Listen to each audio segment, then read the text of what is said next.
just an enthusiastic amateur, really. I don't claim to be any sort of journalist. I leave the journalism to people who are journalists and do independent journalism, looking into US imperialism and associated issues. I don't claim to be, have any sort of original content really in that regard. And I often give a nod to those journalists, those independent journalists who will talk about those issues and do a lot of research into them. And you'll regularly hear me mentioning those names on this channel. Something that is sort of sad to me is when I see, and I'm going to mention a name here, not because I'm trying to shame anyone, but I can't seem to get their attention in live streams, and I find, and they have a huge following.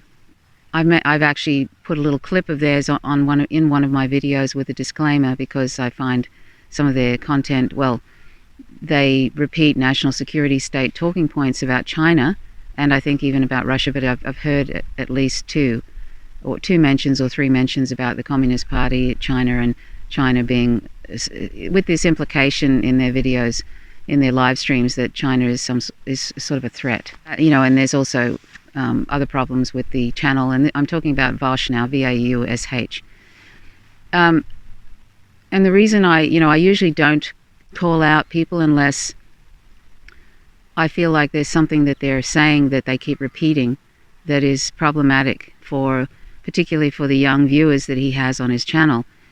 And it makes me sad that, he seems like an intelligent person, but he puts out, well, he says misogynist stuff on a regular basis, which I don't think he has a problem with, and I'm not sure about the people in his channel, and his live streams. But putting that aside, and that's no small potatoes either, but putting that aside, the problem that I have with his channel is sort of not being able to critique US empire properly, because he hasn't really done research with real independent journalists on that issue.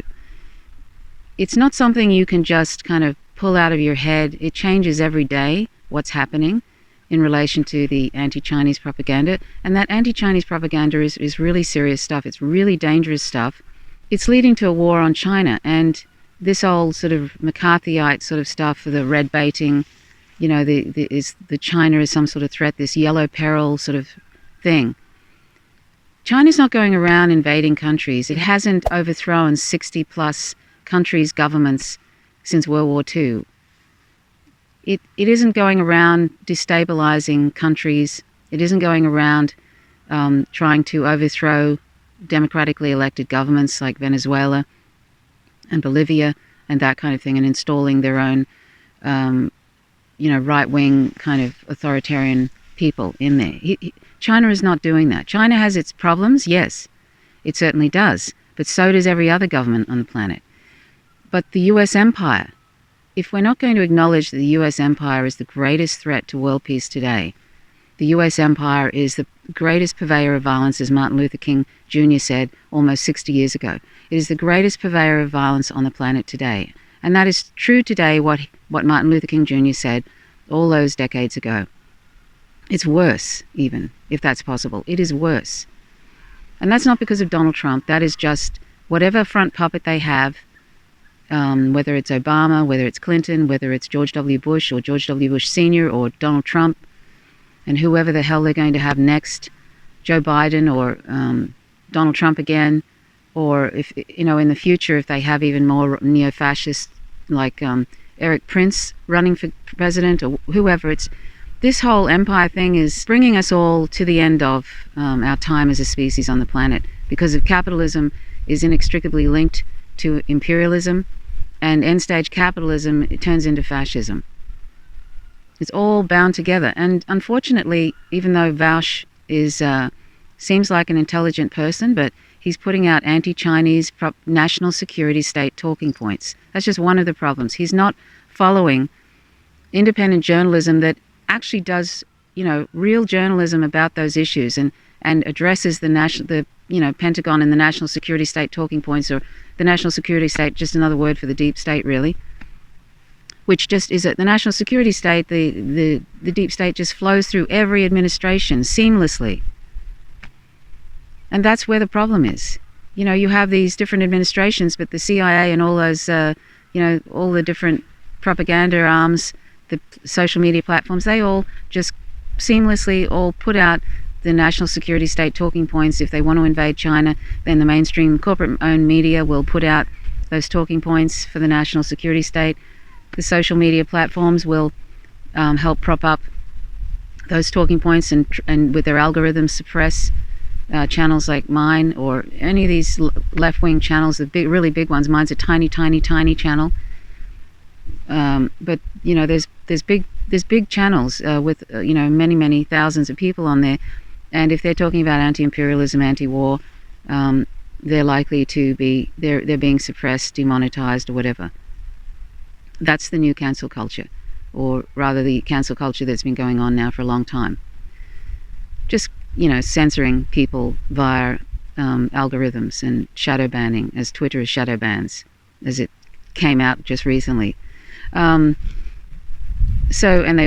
Twitter also edits the trending topics. If something's inconvenient to the national security state, they will edit it out. They'll delete it. And the same with things about Palestine. But anyway, the point I'm making is that it worries me when I see people with a lot of, like Vaush, with a lot of, like, he's got, I don't know, a few 100,000 people following him on his YouTube channel, and he does live streams almost every day. Thousands of people join in on those live streams, and they're usually very young people. He's trans friendly. I'll tip his hat to that. But that's something the left is very behind on, is education about trans issues. So I tip my hat to him for being trans friendly. We need more of that.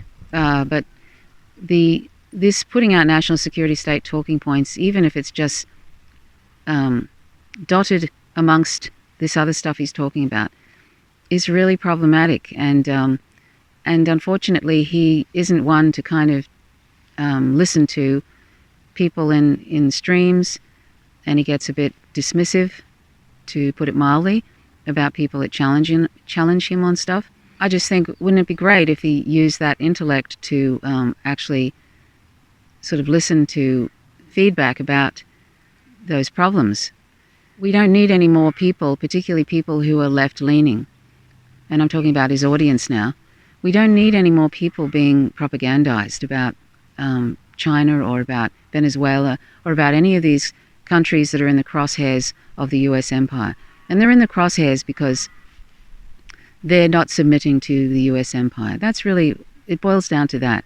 If you hear, and that's Iran as well, if you hear any country being vilified by Pompeo or Donald Trump or any of those sort of right-wing nuts, or if you hear it from Obama, and you do, he did the pivot to Asia, and this is where part of this anti-Chinese stuff is coming from. That's where it sort of escalated. Whether it's the Democrats or the Republicans in the US, you're going to hear that seamless national security state propaganda that is designed to create a war on that country. It is designed to manufacture consent with the help of the corporate media to eventually either invade those countries or overthrow their leader if their leader is not doing what the US empire wishes them to do. It is something that repeats again and again and again. It happened with Iraq and the weapons of mass destruction. That lie that George W. Bush knew it was a lie, and so did Nancy Pelosi. She admitted that on TV. It's just one big war party. The Democrats will applaud Donald Trump when he's warmongering, and then they'll criticize him if he mentions pulling out of Afghanistan, which is something that he says he's going to do that, but he doesn't really mean it.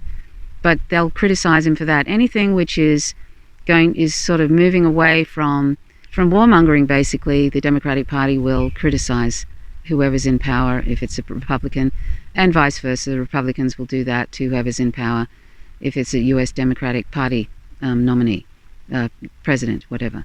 So that's the size of it. And so we should immediately be skeptical when we hear the U.S. government, no matter who's in power, when we hear the U.S. government criticizing a country, we should immediately be skeptical and look to real independent news, independent journalists like Media Roots Radio and the Empire Files with Abby Martin, Max Blumenthal, Ben Norton, Robbie Martin, and Anya Parampil, Rania Kalik, Manar Muhuesh Adler from the Mint Press News. These are the sort of, the grey zone, all these different independent news sites will give people a really good idea of what the U.S. national security state and the U.S. empire is up to in the world. And it's really, really important that anybody on the left, you just can't sort of say, oh, I know all about this now, and then just forget about it, because unfortunately it's ongoing. And if we're going to fall for the old tropes about China being the yellow peril and it's trying to take over the world, what the U.S. empire says about China and other countries and Russia, etc., is exactly the sort of thing that the U.S. empire has been engaging in for centuries, really. For the last, since World War II, it's been really ramped up. And since 9/11, it's given the U.S. empire the excuse to amp up surveillance and crack down on civil liberties, and they do it more and more and more, and they're using the COVID pandemic to do that too, which is what all governments seem to do. They use these disasters to cracking down on civil liberties, and then to ramp up security measures, all in the name of whatever. So the whole terrorism thing has actually, this whole terrorism thing since 9/11 has been used to surveil people more and to crack down on people. And Donald Trump is setting his crosshairs at the left. He considers anybody who's on the Democratic Party the left, and that's laughable. But anybody who is basically not in favor of him is someone he wants to crack down on. But what I'm saying is, people like Vaush and others like them, who are mixing up national security state talking points with real issues, and maybe they're talking about socialism and all that sort of thing, and they're conflating things they're sort of littering their live streams with national security state talking points that are going to cause a war against a particular country, in this case China, is very dangerous. In some ways it's even more dangerous than the right-wingers who are constantly talking about it, or Fox News that is constantly talking about it, because it's sort of leading people into a narrative that is dangerous, and they think that person who's saying it, like Vaush, because he sort of talks about a whole lot of things with this authority, which I think is misplaced on a few occasions, and they believe in him and think that he must know what he's talking about.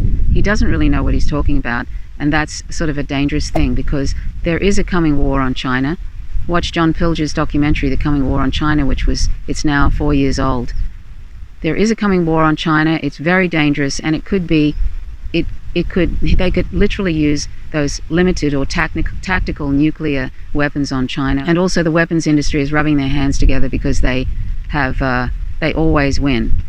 We have here in Australia, we have the Australian Strategic Policy Institute is just an arm of the U.S. national security state, and it mirrors everything that the present danger China, the neocon warmongering site, it mirrors a lot of what that says, and it informs the Australian Parliament here. And we have Scott Morrison just going along with it, and the Labor Party isn't really pushing back on it either, those two major parties in Australia.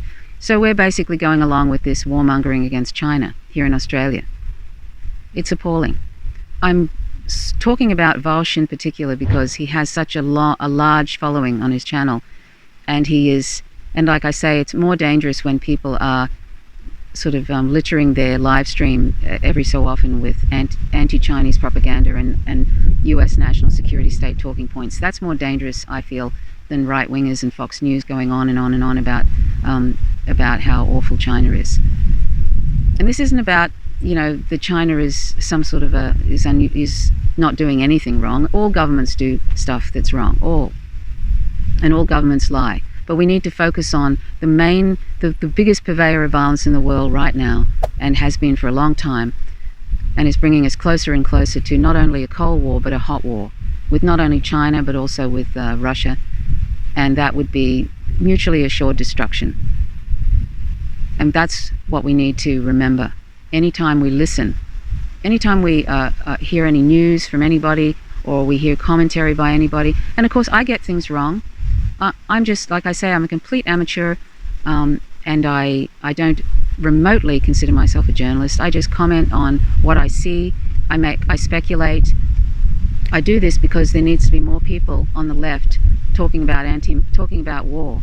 The endless wars that have been normalized. We need to push back on that. We need to have a real anti-war movement. And that's one of the reasons, apart from promoting veganism, that is one of the main reasons I have started this channel, because there needs to be more people talking about this. Because there are millions and millions of brown and black people overseas that are suffering terribly, and their countries are being destroyed because of Western imperialism. And it's our responsibility, if we live in the West in particular, to address it. And it's our responsibility not to be helping the US empire put out propaganda that is leading to a war on these countries or leading to overthrowing them. So anyway, that's all I wanted to say. So I hope that Vaush wakes up to this. I occasionally join his live streams to throw in information about other channels that are doing real work, real journalism on this, hoping that he'll look at it. But I feel like he is so confident in all his positions on things that I'm not sure that he would ever listen to anybody suggesting that. That's really unfortunate, and it's not good. It's not good. So hopefully, it probably wouldn't be a bad idea if a bunch of people who have understanding about these issues to join his live stream and throw in information about other sites that are, like the ones I've mentioned, that are doing real journalism on this, so that those followers there, and a lot of them are young people, so that they will look into that and get educated themselves instead of listening to people that they think have authority on these issues, who really do not. That's all I really wanted to say. So thanks so much for watching. Please subscribe if you haven't already. Click the notifications bell. Otherwise you won't receive notifications when I drop a video. Please like if you like the content, and share.